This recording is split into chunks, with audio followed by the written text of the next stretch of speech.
Assalamualaikum warahmatullahi wabarakatuh. Ketemu lagi sama Vendra, masih di Ngopi Sidoarjo, ngobrol pintar seputar Sidoarjo. Oke. Nah, kali ini tetap sih kita di Ngopi pasti akan membahas tentang hal-hal yang menarik yang ada di Sidoarjo sih, kan kayak gitu. Nah, kali ini kita mau bahas tentang jurnalisme di era pandemi. Wah. Tapi sebelum kita lanjutkan video ini, teman-teman yang belum klik like, subscribe, nah segera subscribe, segera klik like juga, share juga kalau semisal video ini bermanfaat, tuh. Dan jangan lupa nyalakan tombol loncengnya. Oke. Nah, untuk membahas tentang jurnalisme di era pandemi kali ini, kita sudah kedatangan narasumber yang super keren. Kita akan bicara seputar hal tersebut dengan Mas Ebenheiser, Ketua AJI Surabaya, dan juga ada Mas Hadi Santoso, Pemret Sidoarjo News ID. Oke, Mas Eben, gimana kabarnya Mas? Alhamdulillah. Mas Hadi sehat ya? Sehat. Boleh nggak dicopot dulu maskernya, biar kelihatan kalau ini beneran Mas Eben dan juga Mas Hadi. Jaga jarak dan jaga bicara. Oke. Pertama saya mau ke Mas Eben dulu, Mas Eben, pandemi ini sudah berjalan lebih dari setahun, kayak gitu. Dan dampaknya itu sangat besar sekali ke banyak sekali bidang, termasuk salah satunya di bidang jurnalistik, kayak gitu. Nah, kayak gimana sih Mas sekarang kondisinya teman-teman jurnalis di era pandemi itu, hambatan dan juga tantangannya itu kayak gimana sih? Iya. Terima kasih Mas Hendra. Jadi di AJI Surabaya sendiri dan di AJI kota kabupaten lainnya atau AJI secara nasional memang perubahan situasi karena pandemi COVID-19 ini dan dampaknya terhadap jurnalisme memang mendapat concern ya, memang mendapat concern bagi kami teman-teman AJI. Ini juga berlaku sebenarnya untuk seluruh jurnalis dimanapun, bahwa sebenarnya faktor keamanan itu yang lebih penting, harus diutamakan dulu di atas segalanya gitu kan. Prinsipnya tidak ada berita seharga nyawa. Ya, itu dalam kajian jurnalistik juga perlu kita pahami bahwa pandemi COVID ini adalah sesuatu yang juga mengancam nyawa gitu kan. Maka kemudian perlu bagi jurnalis untuk beradaptasi dengan perubahan yang terjadi sekarang ini. Maka kemudian proses adaptasi itu sendiri bisa bermacam-macam ya.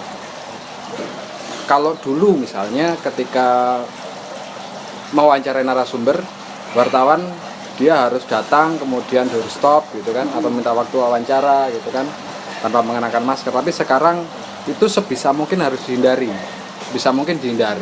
toh masih ada banyak jalan, banyak upaya untuk mendapatkan informasi gitu kan. Apalagi sekarang sudah berkembang teknologi video conference juga semakin berkembang ya. Kita sudah semakin tidak asing dengan Zoom, kita tidak asing lagi dengan Google Meet dan sebagainya. Itu saya pikir semua orang sekarang sudah familiar dengan itu, dan ini sebenarnya memudahkan kita. Paling mudah adalah kita menggunakan WhatsApp video misalnya. Ada hal yang bisa dihindari, artinya praktek-praktek jurnalistik yang berisiko termasuk doorstop dan sebagainya itu bisa disiasati dengan menggunakan wawancara dengan diperantarai oleh perangkat teknologi gitu. Itu yang terjadi saat ini, dan kita melihat bahwa memang kalau itu nggak dilakukan nyawa taruhannya. Kita sudah melihat di Jawa Timur saja, di Surabaya saja gitu kan, beberapa kawan jurnalis itu ada yang menjadi korban ya, ada yang positif COVID-19 gitu kan, kemudian ada yang juga sampai meninggal pun juga ada gitu. Ini yang sangat kita sayangkan, kami sayangkan, karena seharusnya hal tersebut bisa dihindari. Jadi pada prinsipnya tidak ada berita seharga nyawa, dan karena COVID-19 ini juga mengancam nyawa, maka sebisa mungkin jurnalis harus beradaptasi dengan situasi tersebut ya, agar tidak kemudian menjadi korban dari COVID-19. Itu yang harus kita ingat dulu gitu. Itu berarti dari sisi kawan-kawan jurnalis sendiri ya, yang dia itu harus memiliki proteksi secara mandiri. Bagaimana ketika untuk liputan, kalau bisa melalui jarak jauh pun juga bisa dilakukan kan kayak gitu. Ya. Kemudian Tapi, juga maaf, tadi saya menyindir soal itu, perlu juga bagi perusahaan media untuk memfasilitasi Betul. para wartawannya dengan perangkat-perangkat keselamatan gitu kan. Kalau dalam situasi COVID seperti saat ini, ya perusahaan punya tanggung jawab untuk menyediakan hand sanitizer, perusahaan punya tanggung jawab untuk menyediakan masker gitu kan.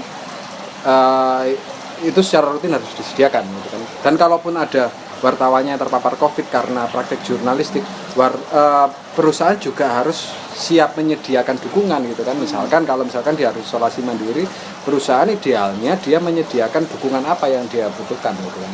Itu yang saya pikir menjadi tanggung jawab perusahaan media juga gitu. sejauh ini kayak gimana kalau di Sidoarjo Surabaya sendiri? Saya nggak tahu ya kalau di Sidoarjo ya, tapi kalau di Surabaya saya kira itu di perusahaan-perusahaan media sudah melakukan itu ya, apalagi perusahaan media-media yang besar di Surabaya. Kalau Sidoarjo News tadi saya lihat juga sudah menerapkan itu ya Pak.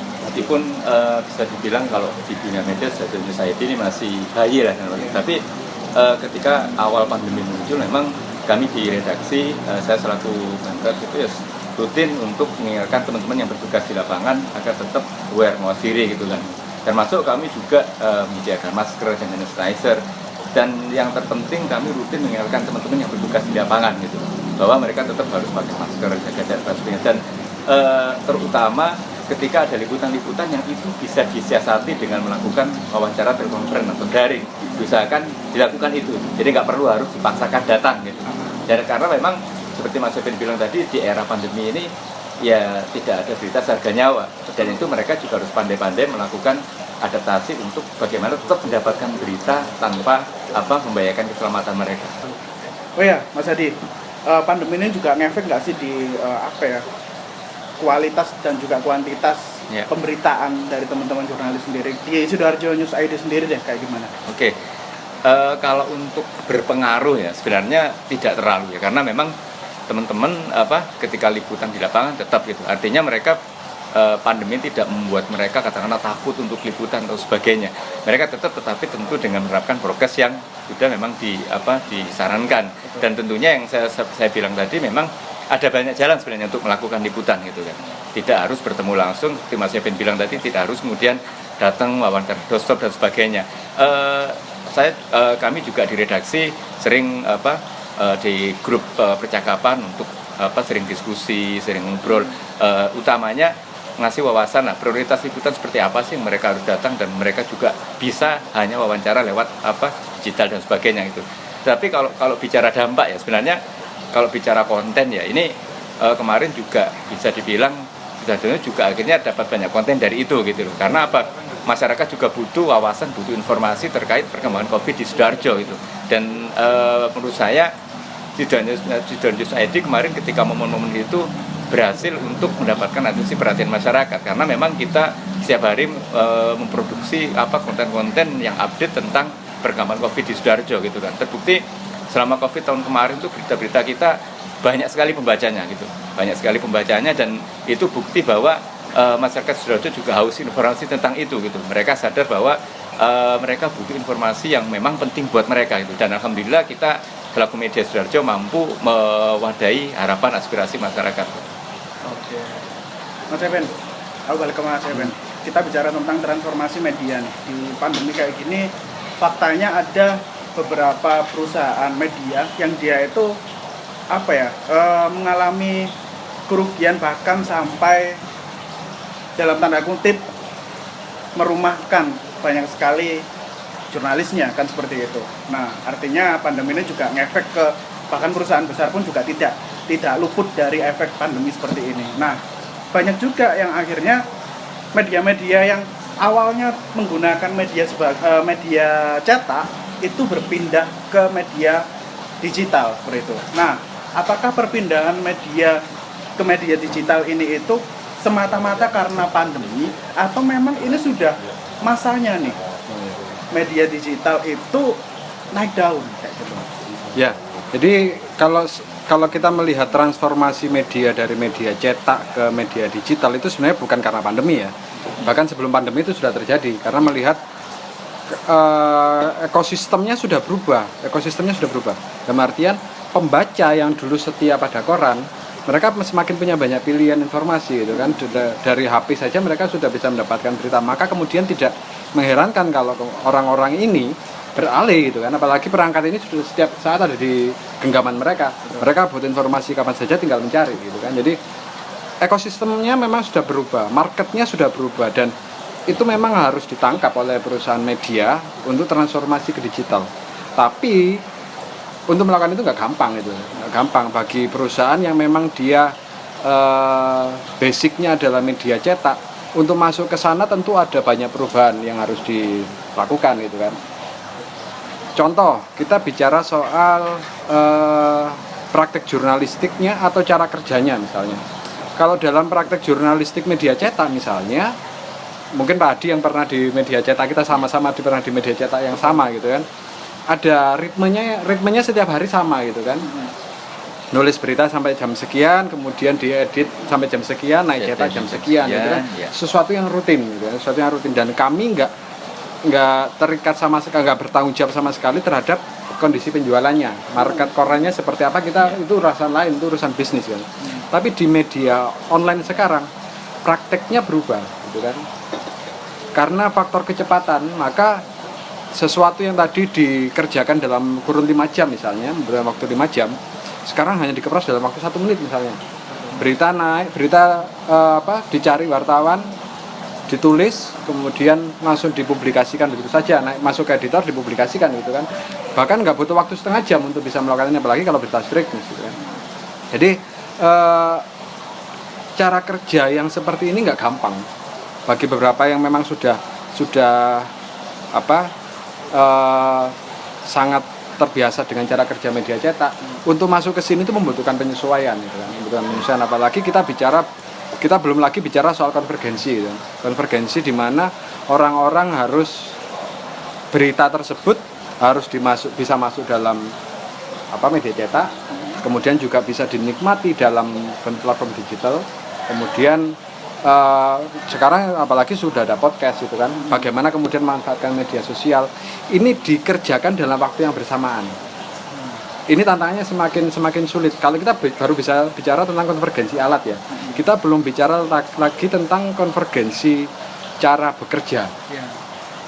Kita sendiri dalam diri kita, apakah kita sudah berusaha untuk melakukan konvergensi? Kita bisa nggak sih dalam satu waktu mencari berita, kemudian mengedit foto, kemudian mengedit video, mengambil gambar dan sebagainya.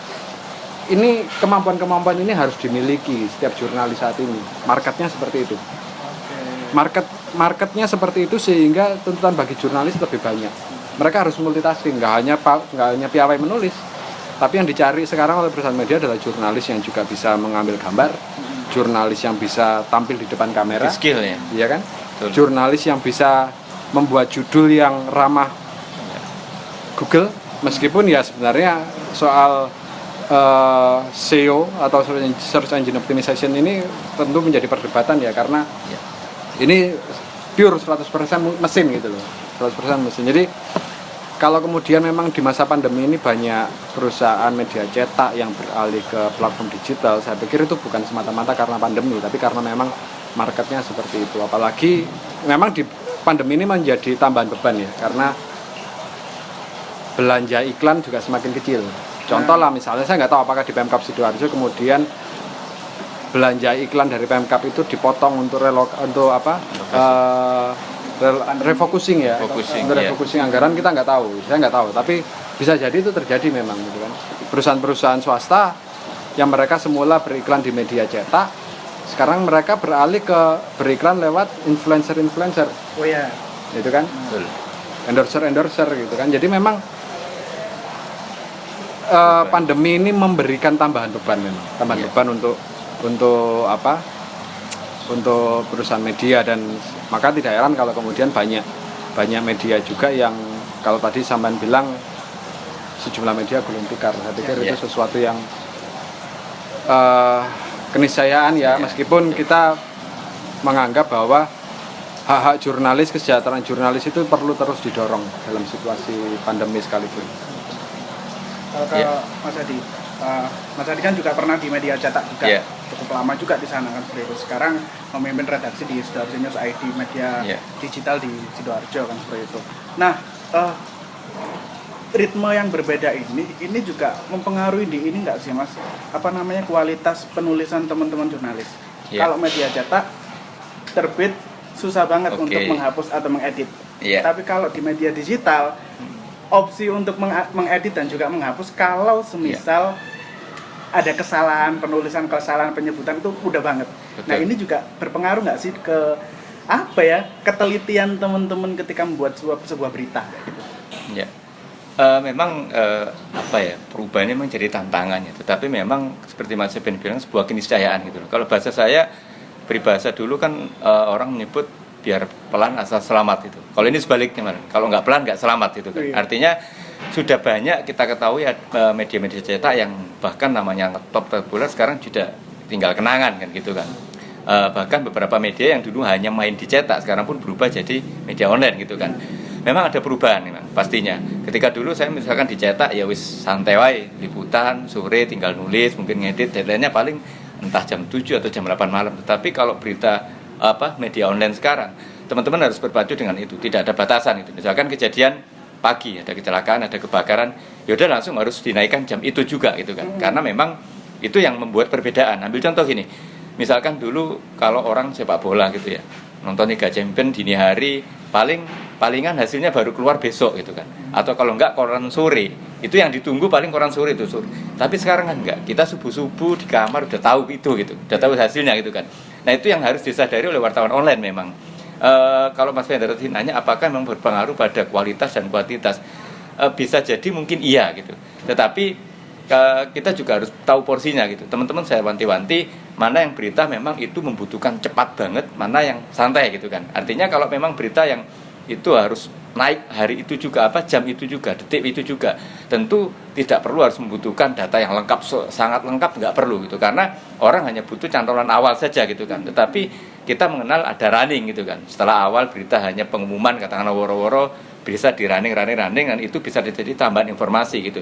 Tetapi berbeda mungkin berita yang katakanlah saya di Sidoarjo News mengenalkan ke teman-teman ini jangan hanya selalu menurunkan berita strict news gitu.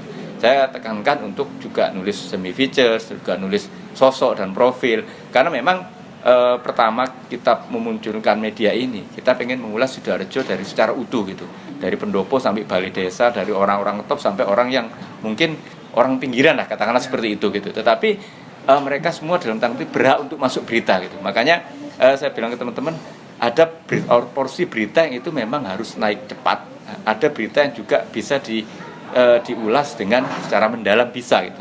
Artinya kita di dalam yang mengedit berita juga ada komunikasi sama teman-teman, ini berita butuh cepat, ini berita gak apa-apa sih edit lama. Jadi teman-teman juga harus paham gitu. Cuman memang awal-awal sempat ngerasain gitu, karena teman-teman mungkin berangkatnya ada yang banyak dari cetak ya. Kadang rata-rata berita ulasan pagi baru dikirim sore gitu kan. Ada yang baru kirim maghrib gitu kan. Ya sampai bilangin, "Rek, media online ini gak kayak media cetak kan gitu kan. Nek media cetak sore gak apa-apa. Lah iki acara isuk lagi mbok ungkap sore ya wis lali pembacanya kan seperti itu kan." Akhirnya mereka lama-lama terbiasa itu. Saya tekankan misalkan usahakan sebelum jam 12 siang sudah ada berita yang naik 2 atau 3, nanti siang juga. Jadi mereka akhirnya terbiasa gitu. Terbiasa dengan pola ritme itu, tentunya ya harus diingatkan terus memang. Kalau enggak memang ya mungkin kebiasaan lama ini terbawa lagi gitu. Akhirnya ya memang tidak mudah. Seperti Mas Eben bilang tadi, tidak mudah karena saya pun dulu sempat mengalami masa transisi jadi wartawan online gitu. Ketika wartawan cetak saya santai, habis liputan wawancara mungkin si isok ngobrol be arek-arek, mungkin masih isok PS-an dan sebagainya. Tetapi ketika jadi wartawan online, jari itu rasanya nggak bisa berhenti. Karena apa? Setiap liputan satu lokasi isok nulis 3 angle, 4 angle gitu kan. Jadi ya memang butuh butuh benar-benar effort yang lebih gitu untuk menghasilkan itu. Tapi saya pikir itu hanya adaptasi awal saja. Kalau memang sudah terbiasa, itu sudah nggak berat aja. Mungkin betul. Tapi ada satu hal, tambahin dikit. Yeah. Satu hal yang nggak berubah, Mas. Pandemi COVID ini memang mengubah banyak hal dalam dalam cara kerja jurnalistik. Tapi ada satu hal yang nggak berubah, kode etik itu nggak berubah. Ya. Oke, benar. Kode etik jurnalistik sampai sekarang nggak berubah, masih berlaku. Maka kemudian meskipun cara kerjanya berubah, kode etik ini harus tetap dikedepankan. Berita berimbang itu contohnya. Maka betul. kalau ya meskipun cepat tapi harus tetap berimbang gitu kan. Nah ini memang kita harus kerja keras ya. Itu sih. Betul. Oke, artinya teman-teman tuntutan di media digital itu memang menuntut untuk cepat tapi tidak Mengabaikan menghilangkan kualitas juga. kualitas pemberitaan tersebut dan juga Ya. kode etik sebagai seorang jurnalis itu tadi. Oke, gitu aja edisi kali ini, episode kali ini. Terima kasih untuk Mas Hadi, Mas Eben juga yang sudah sharing-sharing juga, teman-teman. Kalau semisal ada topik-topik menarik yang ingin kita ulas, jangan lupa tinggalkan di kolom komentar. Oke, gitu aja. Thank you teman-teman sudah nonton. Terima kasih, Terima kasih Mas Eben, Mas Hadi. Iya, Assalamualaikum.